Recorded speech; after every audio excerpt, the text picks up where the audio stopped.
love it. Customers love it. Americans placed $53 billion in legal bets on pro and college sports last year. It's a lot of fun. That is an all-time record for legal sports betting in this country. 30 states now allow, regulate, and tax sports betting. And this fall, California voters will decide if we're next with Props 26 and 27. California is a massive opportunity. Prop 26 is backed by Native American tribes who want sports betting here, but only if the bets are made inside their casinos.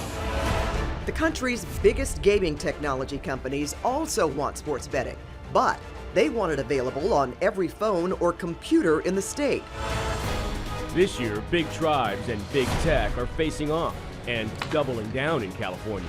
Vote no on 27. Spending record amounts of money in a high-stakes gamble to see who will control sports betting in our state. Vote yes on 27.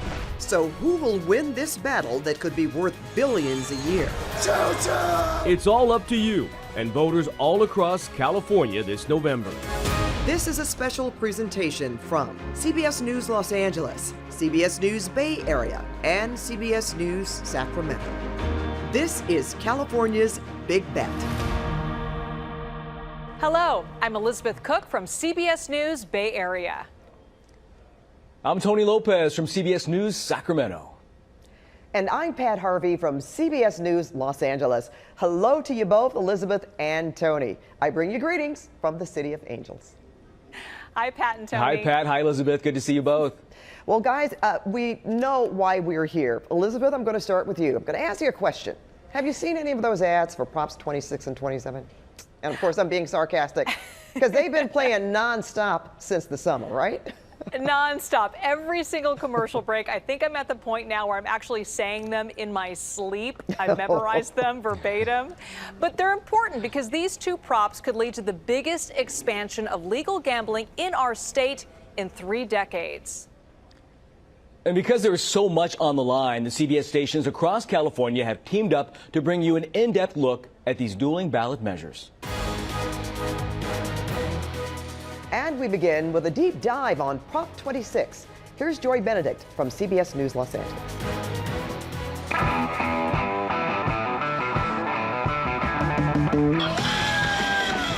It is Sin City, where the Strip is packed and the pools bring the heat. But read the signs. The tables have turned as all eyes at this casino are on the games. We got money on Arkansas and we got money on U of A. Circa Hotel and Casino bet its success on the books. Oh! Building a 3-story indoor-outdoor sports betting playground. 953 in the over. And judging by the crowd on a Saturday in September, they are winning. And we built this because we kind of knew people love sports betting. Derek Stevens is the CEO. Everybody just has a lot more fun if they have a little skin in the game. So how much money changes hands on a day like today? Well, right now we're looking at about $5 million so far. 20,000 people a day, millions in bets, and most say they're here for the atmosphere. And that's enough to get me involved, and then I watch it for 3 hours. Most people prefer to come in and actually watch the game and bet. The atmosphere, the crowd. But what happens here in Vegas may not stay in Vegas anymore, as tribal casinos want a piece of the action and your vote to bring sports betting to California. Pechanga Casino near Temecula has the slots ringing. 1340 times 5. And the bets stacked at the tables. But Proposition 26 would allow tribal casinos like this one and horse racing tracks to take in-person bets on sporting events. It adds an X factor when, there's a big game on. Mark Maccaro is the tribal chairman of the Pechanga Band of Indians, one of 30 California tribes supporting Prop 26, which will not only allow sports betting, but dice games like roulette and craps as well. A retail model of sports betting adds about 3% net profit to the bottom line. It's not a big business, not a big money maker, but it does add energy, it adds excitement to the floor. But saying yes to 26 isn't enough for you guys. You also want voters to say no to 27. Yes, they're mutually exclusive. Proposition 27, if approved, would allow sports betting online through gaming apps and websites. That would be a disaster, we think, for Indian gaming. And possibly the reservation. So how many acres do you guys have then? 7,500?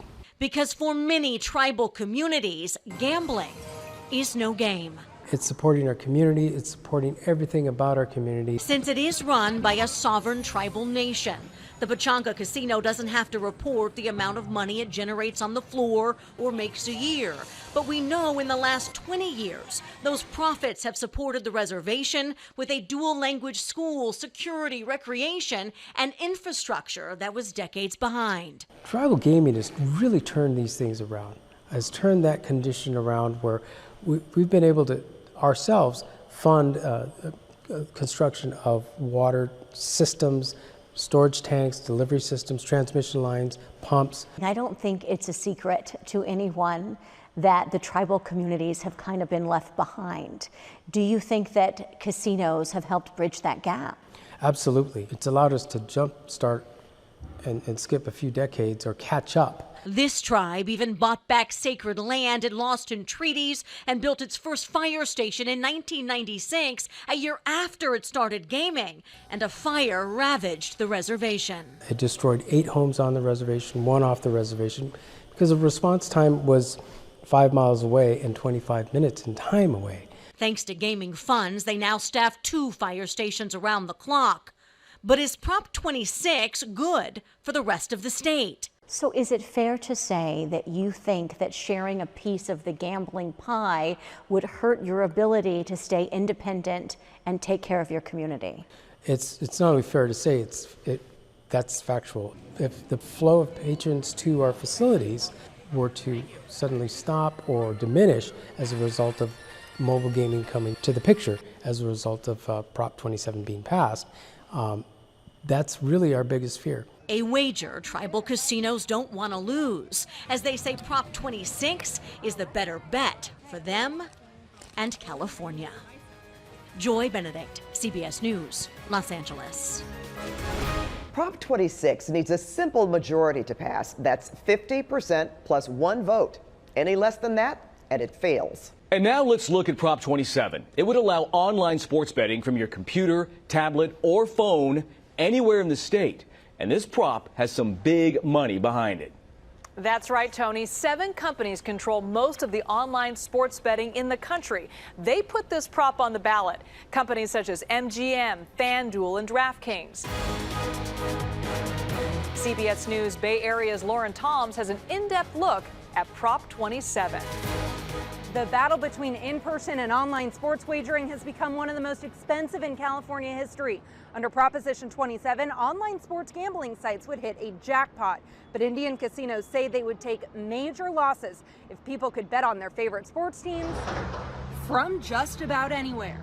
It's the holy grail of the sports gambling industry. Going to activate the largest market in the world for sports wagering. Proposition 27 hopes to legalize online sports betting in California. You'll also be able to bet on fantasy sports, esports, the Academy Awards. If passed, Californians would be able to gamble on popular sports betting apps like DraftKings, FanDuel, and BetMGM, among others, and require these companies to pair up with local Indian casinos. The ads have been hard to miss. 3 California tribes have openly backed Prop 27, with 57 others formally opposing the legislation.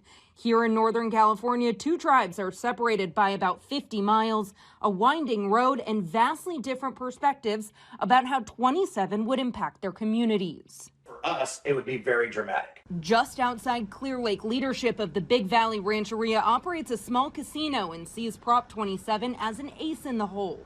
You're talking about a small tribe, limited revenues, small gaming institution, and we could probably easily quadruple our efforts in what we're trying to do, particularly around establishing homes and purchasing more land to build those homes on. They say their support for 27 hinges on the funding they would receive to combat homelessness and addiction in their community. Would add to what we're already trying to do because we believe in trying to assist ourselves in raising up to help everybody along the way for their families. Further south, Grattan Rancheria says it would break the bank for large casinos that depend on their gambling sovereignty. If you're just interested in sports betting and you can do it from your couch, why have to get up and drive over to a casino? Chairman Greg Sarris says the billion-dollar online sports gambling industry has the potential to siphon away funds from his casinos. When we found a way to take care of ourselves, the corporate monster has come once again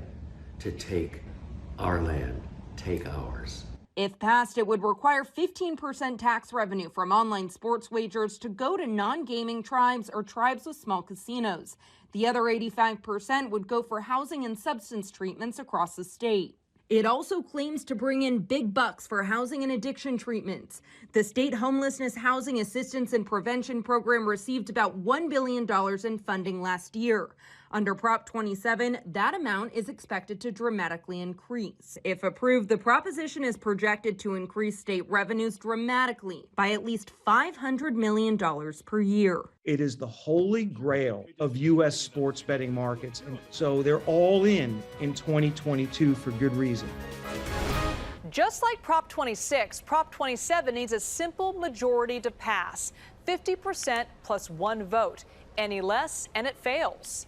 Well, so what happens if both 26 and 27 pass? Pat, I'm betting. See what I did there? I'm betting that could be a big old mess. Wouldn't wager against you, Tony. Now, we will dig into that possibility when we continue.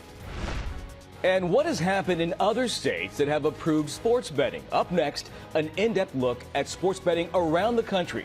Has it delivered on its promise to raise billions for schools and cities and states? As we continue from San Francisco, Los Angeles, and Sacramento with California's Big Bet.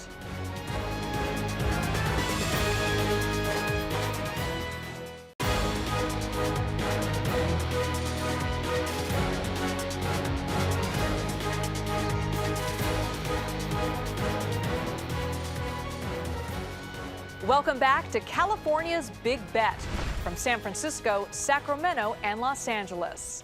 Well, sports betting has come a long way in this country since the beginning of the Super Bowl office pool. That's right. Over half the states now have legal wagering.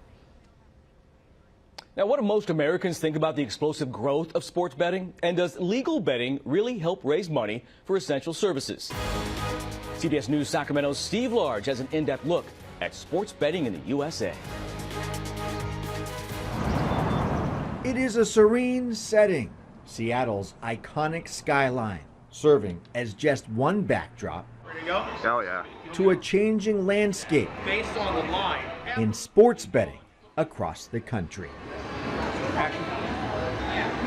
Well, hello, Steer the Line, folks. I am Loud Esmond here, and it is time for your weekend outlook. Loud Esmond, Let me know if I'm too loud. is a sports betting radio host in Washington State. Nice to hear you.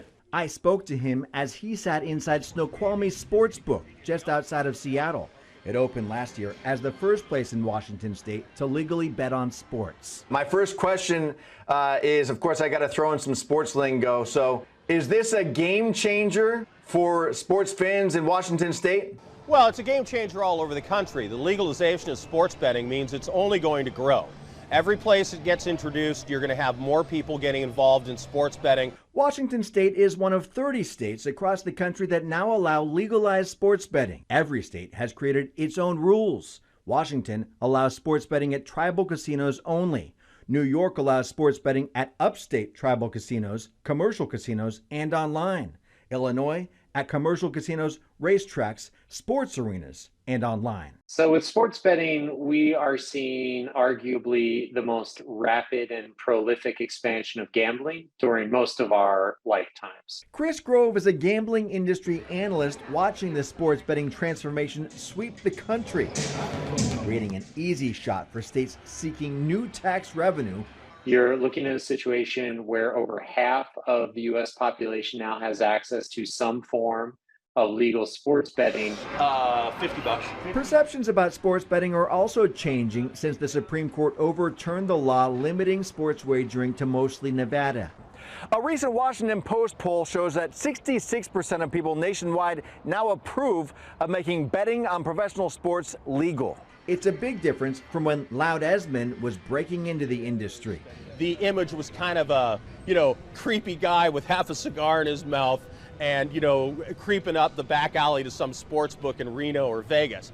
That has completely changed. With the sample size that we have right now across the country, what are we seeing about sports betting gambling addiction? Well, we believe that the risk has increased by 30% across the United States between 2018 and 2021. And the majority of that increase in risk is among young male online sports bettors. Keith White is the executive director of the National Council on Problem Gambling, which is taking no position on legalizing sports betting. White says while risks have increased, the numbers on sports betting addictions nationwide is unknown. And we don't know gambling addiction rates right now because of what? Because so much of it is done in the shadows of society, or what? Well, I think it's almost that most state governments don't want to know because there is hundreds of billions of dollars in revenue from legalized gambling. Across the U.S., state governments are seeking a piece of the action, betting on sports wagering to bring them money. It's always about the money. Choosing to regulate and tax this once illegal industry, now gaining acceptance. Okay. Look good? Yeah, that's a bet. Even if it once seemed against all odds. 6 more states and the District of Columbia recently approved sports betting and hope to get their operations up and running soon. So what happens if voters approve both Prop 26 and Prop 27? It could happen, Pat. You are so right about that, Elizabeth. It could, and I bet you this would be in court for a long time. But coming up, what you need to know if both props pass as California's big bet continues.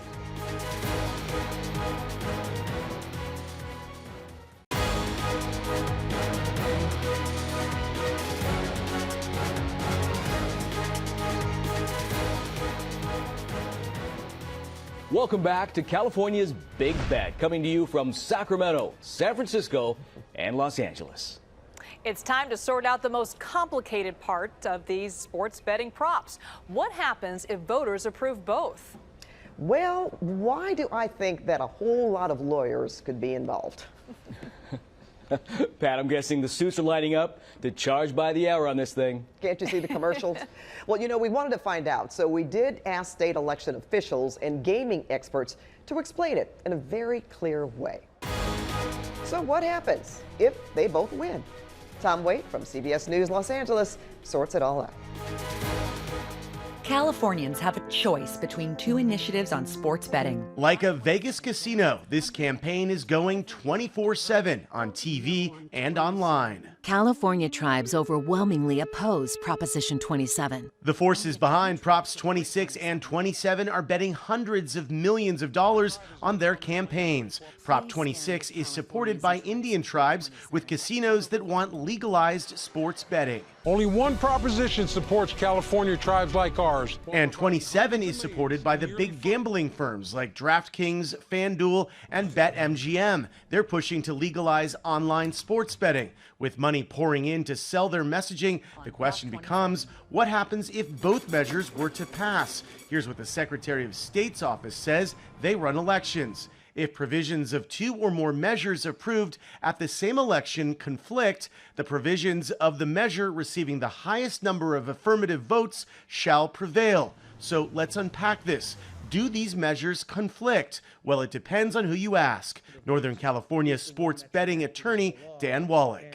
I don't believe that there's a conflict here because the tribal initiative only regulates sports betting on Indian lands and at select horse race tracks, whereas the online sports betting initiative only regulates it over the internet. Others disagree, including top national gaming consultant Adam Kraychek. If Prop 26 or Prop 26 and Prop 27 both pass, but Prop 26 gets more votes, then what we think happens is the tribes essentially petition and say that these two ballot measures are in opposition and essentially negate Prop 27, and only Prop 26 goes into effect. And we believe legally they would be successful. But what if both win and 27 gets the most votes? The supporters of Prop 27 say they can coexist. Loyola Law professor Jessica Levinson agrees. The proponents of Prop 27 did something really smart, which is they wrote into the actual language, this does not conflict with Prop 26. Now, a judge will make his or her own independent assessment as to whether or not the two propositions actually do conflict. So the language is perhaps potentially helpful. Caught in the middle, the public. This should have been settled by the state legislature. Professor of Political Science Fernando Guerra believes most propositions during most elections should be decided by the legislature, but instead lawmakers often take the easy way out, forcing voters to decide these complicated and controversial issues instead. I think given how many commercials we're seeing, and they're going to be all the way to November, and they actually started even before June, people are going to get tired of this, and my instinct is at this point, this trend, that they will both lose. If we had to make a bet and we had to set a line in terms of where to set the odds, I think right now we would say that both bills failing would be the safest bet. So we should know who wins the jackpot on November 8th, or will we? There could be some protracted legal battles. I'm Tom Waite, CBS News, Los Angeles. Tony, you've heard the saying, every vote counts. No doubt. It may never be more true, Pat, when it comes to Props 26 and 27. A one-vote difference, one vote, could make the difference between them deciding the whole thing. And that's why the ad campaigns have been record-breaking and nonstop. Both sides are all in. And they're not just trying to win, they also want to defeat the other side. Up next, how you can learn even more about these props and how to make sure your voice counts this November.